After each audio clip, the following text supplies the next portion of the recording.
to the near post. Thumped back in by Cunha, and Cunha again!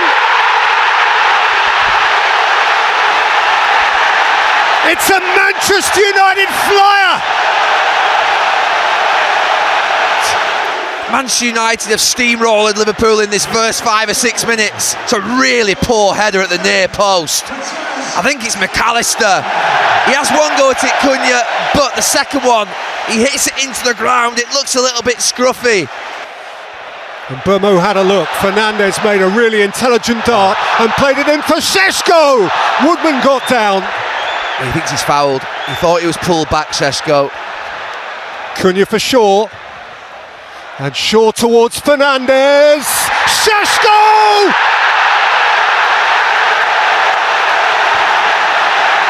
Manchester United 2 to the good. That is his 9th goal on behalf of Michael Carrick. And Arne Slot has nowhere to hide. Oh, there's a little touch on the fingers that they're showing me. It is the faintest of touches as it bounces up. Wow. The VAR is Stuart Atwell, and he has to make some sort of a call on this. He's given the goal, I think. I think he's given the goal. That's the story we're gathering. And Darren England delivers the news to Old Trafford. McAllister. Cody Gakpo! That was pretty close. To qualify for the Champions League, Liverpool need 4. Bournemouth continued to make their own case impressively. Here's Szoboszlai. He's kept on going. It's Dominic Szoboszlai. He's slotted it. And Liverpool are in the contest. Well, when you think of players in that first half from Liverpool's point of view who did perform well, it was Dominic Szoboszlai, but a lot of it was without the ball and it was pressing to really poor pass from Manchester United's midfield. Liverpool feel different. Gakpo, Szoboszlai, important touch from Shaw. And he's glad to emerge with it. Lofted up towards Fernandes. Oh, what a take that is! Brian Mbeumo against the post! And the flag is up. Maybe his attacking players and given away. Szoboszlai, Gakpo, 2 each. For Manchester United, that is chaos. What a nonsense this first 10 minutes of the second half has been for Manchester United. In by Szoboszlai. McAllister was amongst 2 or 3 sniffing for it. And Manchester United just about managed to clear their lines. Lifted up by Luke Shaw. Ahmad away by McAllister. Kobbie Mainoo! Rattles it in at the Stretford end! Well, it's been a tough second half for Manchester United and for Kobbie Mainoo. Hear that from Old Trafford. The final whistle they crave. Terrific game. Yeah, topsy-turvy game. He will not believe what's happened in that second half. His team made a mistake for the first goal and then lost their discipline. So should he be put out of his misery in terms of the future? He's done what was asked of him. Yeah, he's doing what. And again, if he can finish the season strongly, he's gotten a really good habit of winning football matches, which is good. 10 out of 14. Yeah, brilliant. Yeah, fantastic. And again, we can sit here and analyse the game and look at the issues they've got, which I'm sure him and his staff are doing. But if you're on that dressing room, you've won the game, you'll be pleased, obviously, because that's what he's there to do. Again, the remit was to get in that Champions League. He's done it. Eases the pressure on everyone at the club. And yeah, he's gone along nicely. Is it a different question to ask you whether you'd like that to happen? Yeah, no, I still think, and I'm sure United are looking at other options out there. But while they're looking at the options, is he's winning football matches, then it gives him a hell of a chance of getting the job. Are the options falling away? Is he emerging as not the only candidate, but the outstanding candidate now? Yeah, I mean, there's no one being linked either, is there? There's no one sort of being strongly linked with the job. I think Michael's put himself in pole position because of obviously what he's done. He's re-established a few things, a bit of, I think, the way the club are playing in terms of the system of play. I think even today it was a bit Manchester United like, going 2-0 up, then 2-2, then winning it in a difficult way. So the things that I think have emerged on and off the pitch, which I think will give the club sort of comfort that they're in safe hands, and Manchester United need some stability. They haven't had a lot of stability over the last few years, and he will bring that from a point of view of everybody trusts him. The fans like him, the players obviously like him, the club and the staff will trust him. It's just that, you know, we just talked about it on the podcast. Next year he's going to have 55, 60 games with Champions League, with the FA Cup. They're not going to go out in the first round surely, and the Carabao Cup. And then it's all a sort of different level of management, different level of scrutiny. It becomes a lot more challenging. And it's then, has he got the experience, obviously, has he got the body of work behind him to rely upon? That's the only question I think that I've talked about for a number of months. But, you know, some people say, well, why don't you give him a year contract and let him have a further year just to sort of what we stabilise the club? And I don't think I can argue with that. But if a world-class manager became available that has won titles, that has been in the Champions League, that's done it and been there before, Manchester United should probably pursue that route, because the last 5 managers, including Michael, Ole, Ralph Rangnick, Ruben Amorim and Eric Ten Hag, have not got that super club experience, and Michael would be another that's not quite got that. These are fans, incidentally, who are voting on the Analysis poll. The Manchester United fans, 77% think now he should be the manager next season, whereas only 28% of Liverpool fans think that Arne Slot should be the manager of Liverpool. So they're going to take some convincing. But what doubts should remain, Daniel, do you think, for Michael Carrick, or has he answered them all? Just the experience, I think. I think that's the one thing. We can't, disregard how well he's done. The hardest thing is to win football matches at big clubs consistently. That's what he's done. He's won the most points. So the evidence is there. If we didn't have evidence, we were arguing a poor case, aren't we? But the case he's made for himself can't be beaten right now. The only question marks you could really say is, okay, controlling games. Last week, substitution, half-time, he's changed your formation, this, that. Would you have the answers against Real Madrid? Would you have the answers against Bayern Munich, PSG, teams like that? So tactically, you think there is I'm not saying, I didn't say tactics. I'm more so saying that decisions at vital times, vital moments. Last week it went right? But in another game, they could score 2 or 3, and then it's like, hey, why'd you go 3 at the back? We should have. So it's more the decision making at right times. That's what I think the best managers are great at. They make the right decision at the right time. They'd be brave, which he's shown at times, but we've not seen it in a long, duration of time. We're seeing this in a microcosm. So let's have a look next year if he does get the job, and see what ideas he can bring to the table. I've been enjoying seeing them play, and it's a great opportunity for him. And it'd be interesting this summer, United's recruitment. We're talking about the problems at the back and obviously midfield. If they get a few players in, United will be stronger, and obviously that'll give them a better opportunity to win more football matches. The issue is, and again, that's not his problem, the last few months has been, there's been no jeopardy in Man United's play. He had a remit to qualify for the Champions League, but we're looking at the Premier League this year, and it's not been that great. And so it's been the perfect storm for him to come in and get some winning matches. He had the dream start playing, beating Man City and Arsenal and stuff, so he got momentum. But yeah, he's doing what he's been asked to do. But it's just that lack of experience again. Come next year if he gets it, and the people who are praising him now, come October, November, if they have a bad start or a difficult spell, they'll be the same people saying get him out.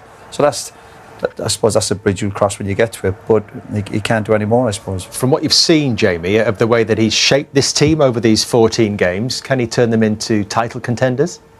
No, I don't see it thinking that Michael Carrick's the man to get Manchester United back to winning the Champions League or the Premier League. But I do feel he should get the job, not because he's done so well and he deserves it. Manchester United should do what's best for them as a club. But you think where United have been these last sort of 2 or 3 years, they haven't just been a club underachieving, they've been a club getting laughed at, really. Finishing 15th last season, you can't quite comprehend that.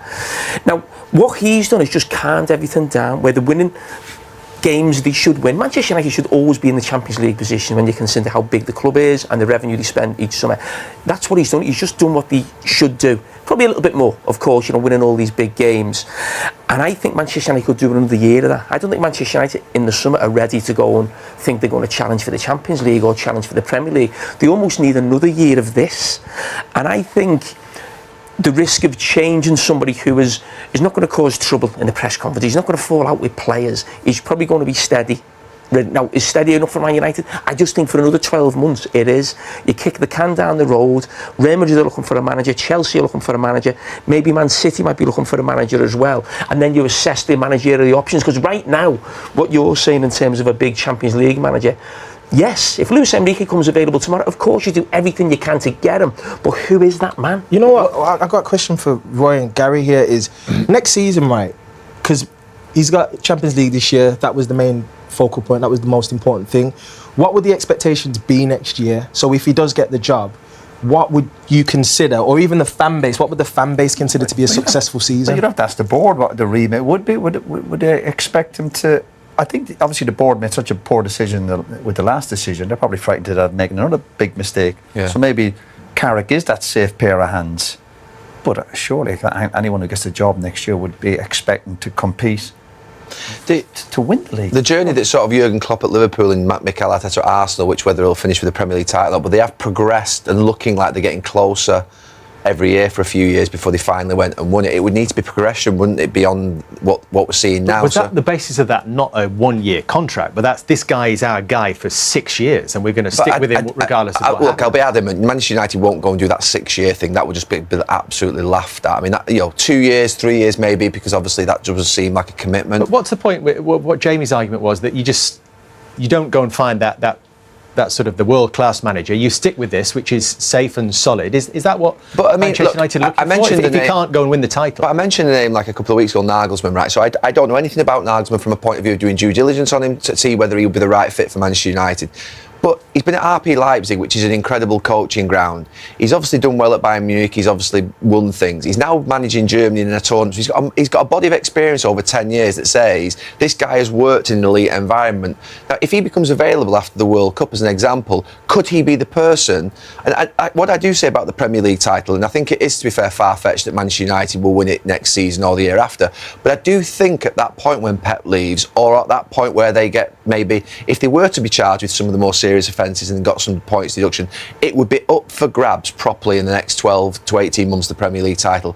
And at the moment, all I said on the podcast, which he laughed at, was that Liverpool aren't quite there right now, Chelsea aren't quite there right now, Newcastle aren't there right now, Tottenham aren't quite there. So Arsenal are, but if City were to obviously dip, who's going to step in and be that club that emerges out of that? Now, my view is you've got to appoint a manager that you think has the ability to exploit that moment.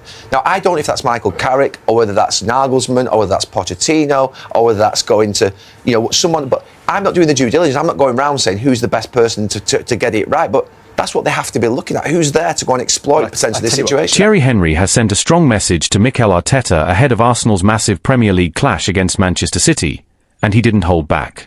The Arsenal legend warned that talk is cheap unless it's backed up on the pitch, especially with such a defining test coming up this weekend. While the Gunners secured their place in the Champions League semi-finals after goalless draw against Sporting CP at the Emirates, Henry made it clear that the performance simply wasn't good enough. Yes, Arsenal got the job done, thanks to their 1-0 win in Lisbon, but managing just one shot on target at home raised serious concerns. And against a team like Manchester City, Henry believes that level just won't cut it. Now, all eyes turn to the Etihad Stadium, where Arsenal face the league leaders in what could be a title-defining showdown. Arteta's side currently holds a 6-point advantage, but City still have a game in hand, and recently beat Arsenal 2-0 in the Carabao Cup final. The stakes couldn't be higher. I want to see that fire at the Etihad, Henry said on CBS Sports. It's easy to talk, but go there, against Manchester City, and show what you're made of. Henry made it clear that while he believes in Arteta and the direction of the team, belief alone isn't enough. I believe in what I see, I believe in him, in that fire. But when you say things like that, you have to deliver. And I didn't see it tonight. Despite his criticism, Henry acknowledged the significance of reaching the Champions League semi-finals, something that doesn't come around often. We're through, and I'm very happy. A semi-final, it's huge. I never won it, but I did win the league. Now go to Manchester City and win. That's what I want to see. I believe in Mikel, yes, but show it. When asked how Arsenal should approach the game, Henry was blunt. Not like tonight. Not like against Bournemouth, or Brighton away, or what I've seen at times this season. And when questioned whether the performance against Sporting would be enough to beat City, Henry laughed. The Manchester City I've seen recently? They've won 4 in a row, and even Liverpool were in the mix. It could have been more. Still, Henry remains hopeful. In fact, he's been consistent in his belief since the start of the season. I truly believe we can win the league this year. This is our biggest opportunity to prove, as a team, that we are capable. But for him, it all comes down to action, not words. I'm sitting here in the studio, there's nothing I can do. But I've heard fire. Now I want to see that fire at the Etihad. One moment that stood out to Henry was Declan Rice's reaction at full time. Look at his face. Go back and watch it. A lot of players were smiling, but his expression, I don't know. Maybe I need to talk to him to understand what he was thinking. This is a guy who just reached a Champions League semi-final. Henry made it clear, there's no negativity in celebrating the achievement, but expectations must remain high. This is huge, congratulations. It doesn't happen often in our history, so of course I'm happy. But against City, I want the team to win, not settle for a draw. That's it. Arsenal head into the clash with just one win in their last 5 matches across all competitions, including a 2-1 defeat to Bournemouth in their most recent Premier League outing, a reminder that improvement is urgently needed if they want to make a true statement against City. The pressure, therefore, is not just about one match, it's about momentum, identity, and belief at the most critical stage of the season. Inside the Arsenal camp, there is a clear understanding that performances must match ambition. Arteta, speaking after the draw with Sporting, admitted that his team has to improve a lot, particularly in the final third, where their lack of creativity and cutting edge was evident. While defensive discipline has been a strength, the inability to control games and create consistent chances is beginning to raise questions at exactly the wrong time. That concern is echoed by pundits and former players across England, many of whom agree with Henry's assessment. The general feeling is that Arsenal have shown resilience, but not the dominance expected of a team aiming to win both the Premier League and compete deep into the Champions League. Declan Rice, however, has taken a different stance. The midfielder has brushed off external criticism, insisting that the squad remains fully focused and unaffected by outside noise. Internally, there is still strong belief that this group has what it takes to deliver in decisive moments. Rice's mentality reflects a dressing room that is trying to stay grounded, even as scrutiny intensifies. The upcoming clash with Manchester City is now being framed as more than just a top-of-the-table encounter. It's a defining test of Arsenal's maturity. City, with their experience and relentless consistency, represent the benchmark. Pep Guardiola's side are known for stepping up in exactly these moments, and their recent run of form only reinforces the scale of the challenge. For Arsenal, the narrative is clear. Promise is no longer enough. After coming close in previous seasons, this is the point where they must prove they can handle pressure, respond to criticism, and deliver when it matters most. Supporters are divided. Some see this as the perfect opportunity to make a statement and silence doubters. Others share Henry's caution, worried that recent performances hint at vulnerabilities that City are more than capable of exploiting. What happens at the Etihad could shape the remainder of Arsenal's season. A strong performance, not just in result, but in attitude and intensity, would reinforce their title credentials and validate Arteta's project. A weak display, on the other hand, would only amplify doubts and hand momentum back to their closest rivals. In many ways, Henry's words have already done their job. They've sharpened the focus, raised the stakes, and set a clear expectation. Now, all that remains is for Arsenal to respond, not with words, but with a performance that proves they truly belong at the top.